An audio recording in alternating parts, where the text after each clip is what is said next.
Cetak gol indah untuk PEC Zwolle, Eliano Reijnders bisa gantikan Marcelino Ferdinand di laga Timnas Indonesia versus Cina.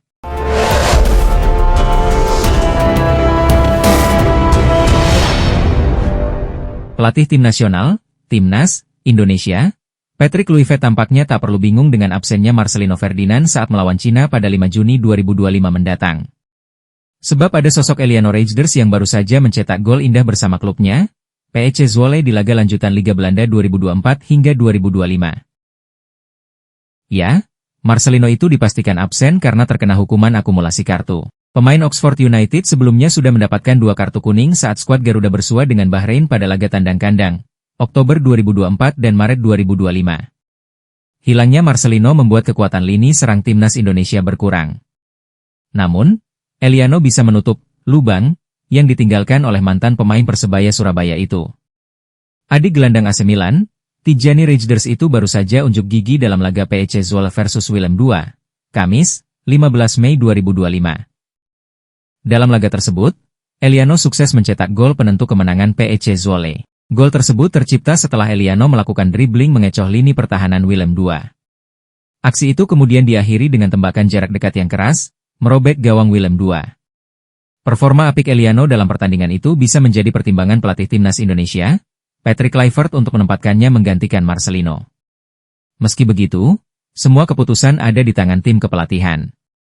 Eliano memang dikenal sebagai pemain versatile atau serba bisa ditempatkan di posisi manapun. Sebelumnya, dia pernah bermain sebagai bek kanan dalam 3 laga bersama Timnas Indonesia. Namun demikian, Eliano belum pernah menjadi starter di skuad Garut. Laga melawan Cina menjadi kesempatan bagi pemain berusia 24 tahun itu untuk unjuk gigi. Pertandingan itu akan berlangsung di Stadion Utama Gelora Bung Karno, SUGBK, Jakarta pada 5 Juni 2025 mendatang. Laga tersebut akan krusial bagi Timnas Indonesia yang sedang berjuang di putaran ketiga kualifikasi Piala Dunia 2026 zona Asia. Media Malaysia, Makan Bola, ketakutan melihat Givario Reat dan Tristan Goejer segera memperkuat Timnas Indonesia. Malam Bola mengatakan jika 2 nama ini memperkuat Timnas Indonesia, skuad Garuda bakal menjadi negara terkuat di Asia. Sekadar diketahui, rumor naturalisasi Reat dan Goejer terus gencar jadi perbincangan hangat di media lokal maupun asing. Pelatih Timnas Indonesia, Patrick Kluivert, berharap penambahan pemain naturalisasi bisa terus bertambah demi perkuat Timnas Indonesia di round 3. Dengan begitu, para pemain bisa tampil membela Timnas Indonesia di kualifikasi Piala Dunia 2026 zona Asia. Saya hanya bisa berharap, semua ada di tangan federasi. Namun jika ada tambahan pemain naturalisasi tentu saya akan sangat senang, tutur Patrick Kluivert. Memang ada rencana penambahan, namun saya tak tahu ke depannya seperti apa, saya hanya ingin fokus ke pertandingan selanjutnya, lanjut Kluivert. Kabar tersebut ternyata juga disoroti Makan Bola. Dalam artikelnya, mereka mengklaim Timnas Indonesia bakal menjadi tim kuat di Asia jika diperkuat Givario Reat dan Tristan Goejer. Indonesia akan menaturalisasikan 2 bintang Belanda lagi untuk memperkuat Indonesia, bunyi judul artikel yang dibuat Makan Bola. Jika Givario Reat, Tristan Goejer dan lainnya hadir, Timnas Indonesia memang akan memiliki skuad yang berbahaya, bahkan bisa dibilang terkuat di Asia, imbuh Makan Bola. Mereka, Indonesia, juga akan terus mencetak sejarah, dan tentu akan menjauhkan levelnya dari Timnas Malaysia, lanjutnya. Saya pikir level tim nasional Indonesia sudah berada 3 tingkat di atas tim nasional Malaysia. Ini sangat mengejutkan, tegas Makan Bola. PSSI umumkan harga tiket Timnas Indonesia versus Cina, termahal 1,75 juta rupiah, termurah 300 ribu rupiah, dijual besok. PSSI mengumumkan harga tiket untuk laga Timnas Indonesia menghadapi Cina di putaran ketiga kualifikasi Piala Dunia 2026 zona Asia. Yang termahal adalah 1,75 juta rupiah, sedangkan yang termurah 300 ribu rupiah. Tiket seharga 1,75 juta rupiah itu untuk kategori Mandiri Premium West dan East, disusul 1,25 juta rupiah untuk Freeport Garuda West dan Sinarmas Garuda East. Harga tiket untuk kategori lainnya yaitu Indosat Garuda South sebesar Rp600.000, Astra Financial Garuda North Rp600.000, dan terakhir Indomie Upper Garuda Rp300.000. PSSI akan mulai menjual tiket partai Timnas Indonesia kontra Cina pada Kamis 15 Mei pukul 10 waktu Indonesia Barat. Pembelian tiket melalui aplikasi Livin, Sukha Ban Mandiri. PSSI kembali memberikan syarat bagi pembeli tiket wajib memiliki Garuda ID yang telah terverifikasi. Garuda ID bisa dibuat dengan gratis di situs Kita Garuda dan PSSI. Timnas Indonesia akan menjamu Cina di Stadion Utama Gelora Bung Karno, SUGBK, Senayan, Jakarta Pusat. Pertandingan itu merupakan yang ke-9 di putaran ketiga grup C kualifikasi Piala Dunia 2026 zona Asia. Usai itu, skuad Garuda bakal melawat ke Jepang di Stadion Suita City Football, Suita pada 5 hari kemudian. Laga itu adalah yang terakhir di putaran ketiga grup C kualifikasi Piala Dunia 2026 zona Asia. Jumlah tiket yang dijual PSSI kemungkinan tidak akan sebanyak sebelum-sebelumnya. Pasalnya, FIFA menjatuhkan hukuman yang salah satu sanksinya pengurangan 15% jumlah tiket untuk melawan Cina. PSSI diperintahkan FIFA untuk memainkan pertandingan berikutnya dengan jumlah penonton terbatas dengan menutup sekitar 15% dari kursi yang tersedia, ujar anggota Exco PSSI, Arya Sinulinga. Ini terutama di tribun di belakang gawang, artinya di utara dan selatan, dan kita harus memberikan plan kepada FIFA rencana tempat duduk 10 hari sebelum pertandingan, tapi FIFA juga memberikan ruang untuk alternatif. Boleh saja 15% itu diberikan, tapi kepada komunitas anti-diskriminasi atau komunitas khusus seperti keluarga mungkin pelajar atau perempuan, katanya menambahkan. Mereka harus memasang nanti spanduknya, spanduk anti-diskriminasi. Jadi, kemudian FIFA juga meminta kepada PSSI untuk bikin planning, rencana komprehensif melawan tindakan diskriminasi di sepak bola Indonesia, imbuhnya. Pemain keturunan, Givairo Read siap membela timnas Indonesia. Pemain berusia 18 tahun ini bahkan belak-belakan menebar kode. Givairo Read mengatakan bahwa dirinya sempat masuk radar PSSI. Akan tetapi, sejauh ini masih belum dihubungi secara resmi. Saya masuk list mereka, PSSI, dan mereka tertarik, tapi saya belum dihubungi secara resmi. Agen saya juga belum dihubungi oleh mereka, jadi belum berkomunikasi secara resmi, ucap Givairo Read dikutip saat wawancara di Hugo Films. Givairo pun berharap bahwa Fardi Bahdim bisa membantunya agar dirinya membela timnas Indonesia di masa mendatang. Saudara Irfan Bahdim ini juga yang kerap membantu pemain keturunan lain untuk menjadi WNI. Dia, Fardi, bukan agen saya secara resmi, tapi tentu dia bisa bantu saya untuk menghubungkan dengan PSSI. Saya punya statistik yang bagus dan saya pikir bisa bermain di sana, timnas Indonesia, kalau PSSI mengundang saya, tegasnya. Bek kanan berusia 18 tahun ini juga menebar kode, ia sudah follow Instagram resmi timnas Indonesia. Selain itu, story Instagramnya juga menunjukkan jam pasir dengan bertuliskan "Can't wait for the next challenge", tandanya ia menunggu sesuatu yang sedang diproses.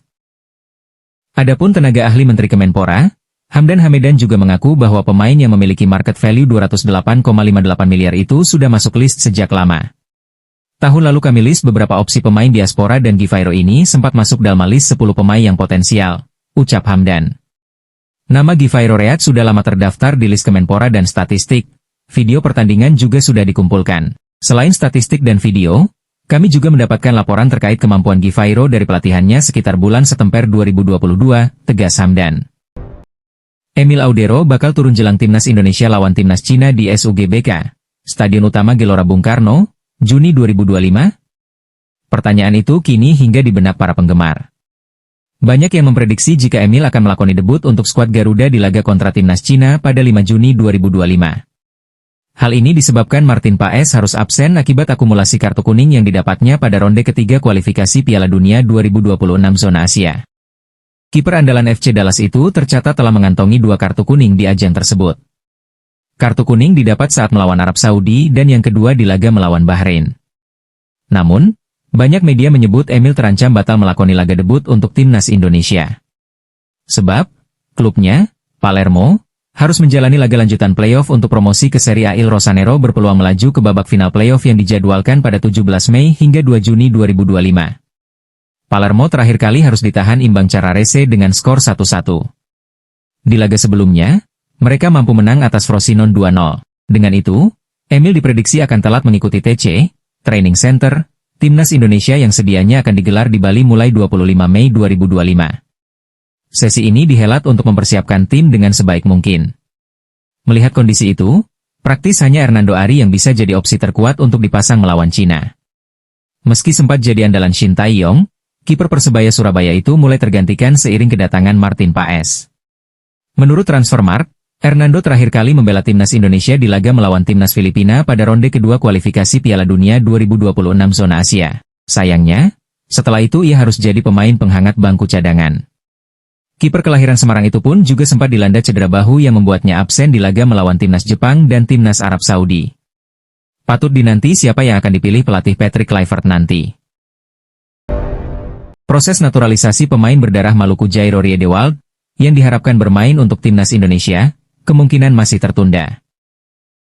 Hingga saat ini, dokumen yang diperlukan untuk pengajuan kewarganegaraan pemain Royal Antwerp tersebut belum dikirim ke Kementerian Pemuda dan Olahraga, Kemenpora. Sebelum proses ini dapat dilanjutkan ke langkah selanjutnya, Persatuan Sepak Bola Seluruh Indonesia, PSSI, masih melengkapi persyaratan administratif yang diperlukan, menurut Dito Aryo Tejo, Menteri Pemuda dan Olahraga. Sebelum ini, Jairo harus menjalani pengambilan sumpah sebagai warga negara Indonesia, WNI, dalam waktu dekat. Namun, karena kurangnya dokumen, jadwal tersebut harus ditunda. Dito Aryo Tejo menyatakan bahwa proses naturalisasi Jairo masih dalam tahap administrasi dan tidak dapat dilanjutkan sampai seluruh dokumen yang dibutuhkan telah selesai. Untuk Jairo, Pak Erick Thohir menyampaikan bahwa ada beberapa paperwork yang belum bisa diselesaikan. Dalam keterangannya, Dito mengatakan bahwa lebih baik menunda masalah sampai semuanya selesai daripada mengalami masalah di kemudian hari. Proses naturalisasi pemain sepak bola Indonesia belum pernah mengalami masalah administratif seperti ini. Beberapa pemain sebelumnya juga menghadapi masalah serupa, tetapi mereka akhirnya bisa menyelesaikannya dan resmi menjadi bagian dari tim Garuda. Namun PSSI terus mencari pemain keturunan yang cocok untuk timnas Indonesia. Strategi untuk meningkatkan daya saing tim di kancah internasional adalah naturalisasi pemain. Namun, setiap proses harus mengikuti prosedur hukum Indonesia yang berlaku. Erick Thohir, Ketua PSSI, menyatakan, kami tidak ingin terburu-buru dalam melakukan naturalisasi pemain, proses ini harus sesuai aturan dan tidak boleh ada kendala di kemudian hari. Hingga saat ini, tidak ada kepastian kapan Jairo Riedewald akan menjalani sumpah WNI. Namun, jika dokumen administrasinya dapat segera diselesaikan, ia mungkin akan mengikuti jejak pemain lain yang telah memperoleh status kewarganegaraan Indonesia. Penggemar sepak bola Indonesia terus berharap Jairo segera bergabung dengan timnas Indonesia. Pemain berusia 27 tahun ini telah bermain di Liga Top Eropa dan dianggap dapat meningkatkan kualitas lini pertahanan tim Garuda. Agar proses naturalisasi Jairo Riedewald dapat berjalan lancar, PSSI dan Kemenpora harus segera menyelesaikan masalah administrasi ini. Para pendukung timnas Indonesia pasti berharap berita baik ini akan datang dalam waktu dekat. Pelatih Persis Solo Ong Kim Sue menyoroti tabiat supporter dalam rencana uji coba timnas Indonesia vs Malaysia. Duel timnas Indonesia melawan Malaysia Tengah dipertimbangkan digelar sebagai pertandingan uji coba.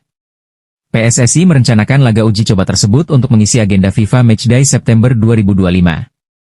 Sementara undangan pun akan diberikan PSSI ke Malaysia, hanya tinggal menunggu respons. Ong Kim Sue selaku pelatih asal Malaysia yang kini menukangi klub Liga 1 2024, Persis Solo, turut bersuara.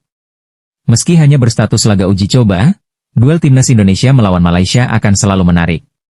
Ong Kim Sue menilai kedua tim sama-sama tidak ingin kalah dalam pertandingan nanti. Kamu tahu, persaingan antara Malaysia dan Indonesia, masing-masing pun tidak mau kalah, kata Ong Kim Sue. Duel timnas Indonesia melawan Malaysia akan menjadi salah satu pertandingan terbesar. Bahkan bisa dikatakan setara dengan pertandingan di kualifikasi Piala Dunia, seperti yang sedang dirasakan Indonesia. Oh, itu pasti akan menjadi salah satu pertandingan terbesar, kata Ong Kim Sue lagi. Kalau kita lihat, Indonesia saat ini dalam kualifikasi Piala Dunia, dan setiap pertandingan itu penting bagi mereka. Termasuk jika bermain melawan Malaysia, walaupun hanya laga persahabatan. Saya percaya mereka akan menganggap pertandingan itu seperti pertandingan yang cukup penting, seperti di kualifikasi Piala Dunia, imbuhnya. Satu hal menarik lagi diungkapkan Ong Kim Sue jika duel timnas Indonesia melawan Malaysia benar terjadi. Yakni supporter, rivalitas kedua tim sampai ke supporter dan tak jarang di masa lalu menimbulkan gesekan. Ya, 100%, kamu tahu supporter kita, supporter Indonesia, supporter Malaysia, kata Ong Kim Sue. Jadi itu, akan menarik, itu akan bagus. Dalam hal sepak bola, di mana, untuk, kedua tim. Saya percaya mereka akan mendapatkan apa yang diinginkan jika pertandingan itu terjadi sebelum kualifikasi Piala Dunia. Tetap panas, saya percaya ini merupakan seperti mana Park Erick bilang, sudah lama sekali, pungkasnya.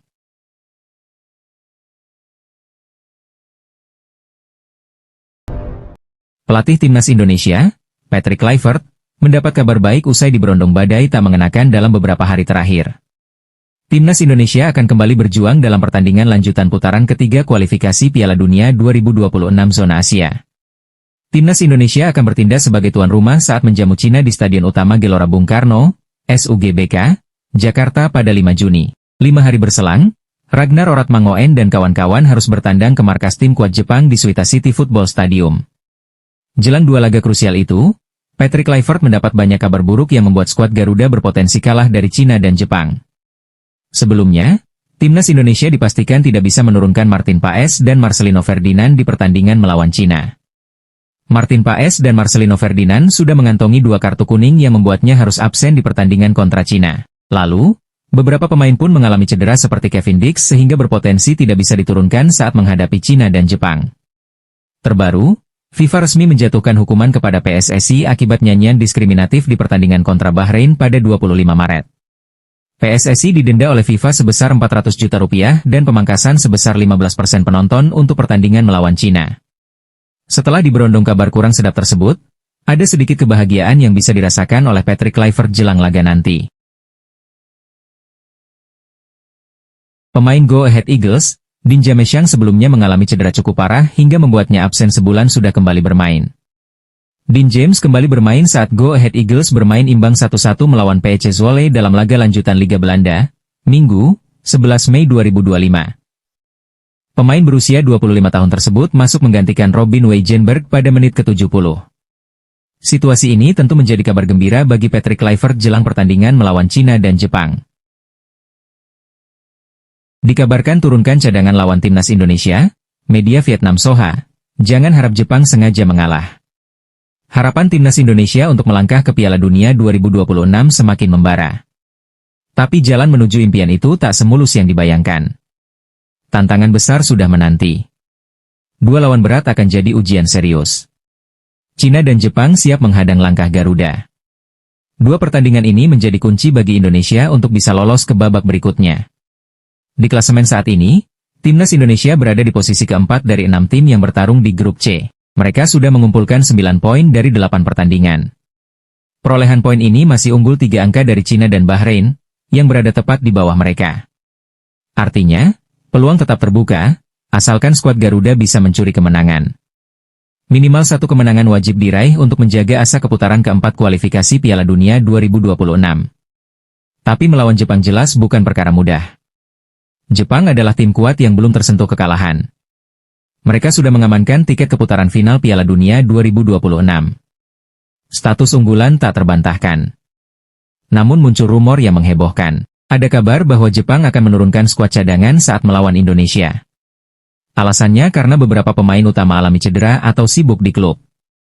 Kabar itu langsung menyebar cepat. Di media sosial hingga forum-forum sepak bola Asia Tenggara, banyak yang membahasnya. Tak terkecuali media Vietnam. Media Vietnam bernama Soha merespons kabar itu dengan tajam. Mereka menyindir keras anggapan bahwa Jepang rela mengalah demi membantu Timnas Indonesia lolos. Kemungkinan besar tim Jepang hanya akan menurunkan tim cadangan untuk menyambut Indonesia, tulis Soha, mengomentari peluang yang mungkin dimiliki Indonesia. Soha bahkan menilai ini sebagai kesempatan emas bagi skuad Patrick Kluivert. Mereka menyebut laga ini bisa menjadi momen Timnas Indonesia merebut poin penuh dari raksasa Asia tersebut. Namun, sindiran keras muncul tak lama setelahnya. Media Vietnam itu menyebut anggapan tersebut hanyalah mimpi belaka. Mereka menyindir dengan gaya tajam dan sinis.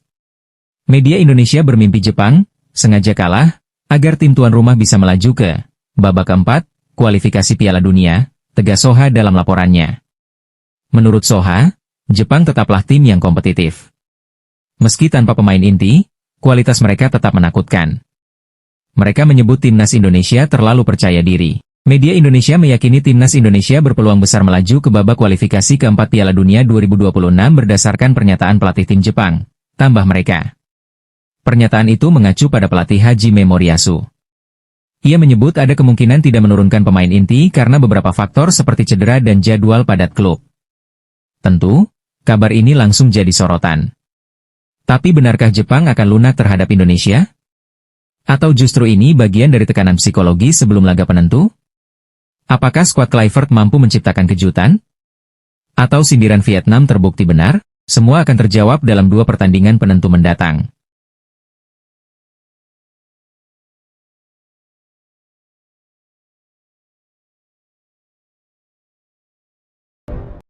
Menjelang pertandingan krusial melawan Cina dan Jepang pada Juni 2025 dalam kualifikasi Piala Dunia 2026, Timnas Indonesia berupaya memperkuat skuadnya melalui proses naturalisasi pemain baru. Akun Instagram Garuda Mendunia menyebut pemain baru naturalisasi akan diupayakan bisa membela Timnas Indonesia saat melawan Cina, Juni mendatang. Pemain ini telah menyatakan kesediaan menjadi warga negara Indonesia, WNI. Dokumen yang dibutuhkan untuk naturalisasi juga disebut telah memenuhi syarat. Garuda Mendunia berharap pemain ini sudah bisa membela Timnas Indonesia saat melawan Cina pada 5 Juni. Saya mendapatkan bocoran langsung dari orang dalam PSSI, jika tidak ada kendala, bulan Juni akan ada pemain naturalisasi baru, tulis Garuda Mendunia. Pihak PSSI benar-benar merahasiakan hal ini, saya tidak diberitahu nama maupun inisial, lanjutnya. Tapi yang paling penting PSSI akan mencoba percepat proses pemain naturalisasi demi bisa bermain saat laga melawan Cina, tegas akun tersebut. Alasan media Cina tiba-tiba akui bisa kalahkan Timnas Indonesia. Timnas Indonesia akan bertanding melawan Cina pada lanjutan putaran ketiga kualifikasi Piala Dunia 2026 zona Asia, Kamis 5 Juni. Laga ini bisa jadi pertarungan hidup dan mati untuk bisa lolos ke putaran selanjutnya. Timnas Indonesia tentu memiliki angin segar karena mereka akan bermain di Stadion Utama Gelora Bung Karno dan mendapatkan dukungan penuh. Sementara itu, Cina dalam misi sulit demi lepas dari dasar klasemen grup C. Memiliki 6 poin, tim Dragons butuh keajaiban untuk memperbaiki posisi. Media asal Cina, Sohu, memberikan analisa terkait pertandingan kedua tim. Mereka menyadari bahwa skuad Garuda tidak akan turun dengan skuad terbaiknya. Karena beberapa pilar harus absen karena cedera dan hukuman akumulasi kartu kuning. Namun, ini tidak membuat mereka bisa mendapatkan 3 poin dari tim tuan rumah. Pasalnya, Indonesia memiliki komposisi tim yang cukup solid dan ini menjadi kekuatan bahaya. Pertandingan ini merupakan sebuah kesempatan sekaligus tantangan bagi tim sepak bola nasional Cina. Indonesia telah mengalami banyak faktor yang tidak menguntungkan. Namun kedalaman dan ketangguhan tim tidak boleh diremehkan, tulis laporan Sohu. Cina harus bermain dengan percaya diri meski hal tersebut bukan tugas yang mudah. Sebelumnya, Indonesia baru saja mendapatkan hukuman dari FIFA dan berakibat pada pengurangan jumlah supporter di stadion. Ini menjadi sedikit angin segar agar mereka bisa mendapatkan poin penuh di laga nanti. Cina perlu memanfaatkan kelemahan lawan. Bermain dengan kekuatannya, dan berusaha sekuat tenaga untuk meraih kemenangan di laga tandang, terangnya. Kita percaya bahwa selama pria dan wanita dari tim sepak bola nasional bersatu dan mengerahkan kemampuan terbaik mereka, mereka akan dapat menciptakan keajaiban dalam pertarungan hidup dan mati ini, dan menjaga harapan untuk maju ke Piala Dunia, tutupnya. Timnas Indonesia akan melakoni 2 laga penentuan di putaran ketiga kualifikasi Piala Dunia 2026 zona Asia awal bulan depan. Ya, Cina dan Jepang sudah menanti aksi skuad Garuda. Timnas Indonesia bakal lebih dulu meladeni perlawanan Cina di Stadion Utama Gelora Bung Karno, SUGBK, Jakarta, pada 5 Juni 2025. Disusul lawatan ke markas Jepang 5 hari kemudian. Timnas Indonesia dalam kondisi yang lebih menguntungkan ketimbang Cina atau Bahrain untuk mengincar tempat di putaran keempat. Pasukan Patrick Kluivert ini untuk sementara berada di posisi keempat dengan poin 9. Adapun Cina masih jadi juru kunci dengan poin 6. Ketua Umum PSSI, Erick Thohir, kembali mengingatkan pentingnya 2 pertandingan tersebut, yang bagaikan penentuan hidup dan mati perjalanan Timnas Indonesia ke panggung Piala Dunia 2026. Di klasemen sementara grup C putaran ketiga kualifikasi Piala Dunia 2026 zona Asia, Jepang bertengger di urutan pertama dengan poin 20 dan sudah memastikan lolos ke putaran final. Disusul Australia di posisi kedua dengan poin 13. Arab Saudi di bawahnya dengan 10 poin, disusul Indonesia. Secara matematis, Timnas Indonesia bisa mengejar posisi kedua dengan catatan menyapu bersih 2 laga dengan kemenangan, dan berharap pesaingnya terpeleset. Kini, masih ada waktu efektif kurang dari sebulan lagi bagi semua tim, termasuk Timnas Indonesia untuk mempersiapkan diri dengan maksimal. 1 bulan lagi Timnas Indonesia akan menjalani 2 pertandingan penentu melawan Cina dan Jepang di kualifikasi Piala Dunia 2026 zona Asia. Tidak ada yang tidak mungkin dalam sepak bola dan kami optimistis bisa membawa Timnas Indonesia terus berjuang untuk lolos ke Piala Dunia, ucap Erick Thohir di akun Instagramnya. Erick Thohir mengungkapkan bahwa hanya dengan kolaborasi antara kegigihan seluruh pemain, tim pelatih ditambah dengan dukungan penuh dari para supporter akan makin menambah optimisme mewujudkan impian lolos ke Piala Dunia 2026. Garuda berhasil melewati ujian saat mengalahkan Bahrain 1-0 di SUGBK, 25 Maret 2025, meski pada pertandingan sebelumnya takluk 1-5 dari tuan rumah Australia. Kini Indonesia menatap laga kontra Cina sebagai ajang revans atas kekalahan 1-2 di Hangzhou, Oktober tahun lalu. Kemudian berambisi mencuri poin di markas Jepang pada laga terakhirnya nanti. Kerja keras pemain, pelatih, ofisial dan dukungan dari supporter yang tidak pernah berhenti menjadi modal dan kepercayaan kami untuk bisa melangkah lebih jauh, ujar Erick Thohir. Kita harus terus mendukung timnas Indonesia dalam kondisi apapun karena jiwa dan raga ini hanya untuk merah putih, lanjut sang ketum PSSI.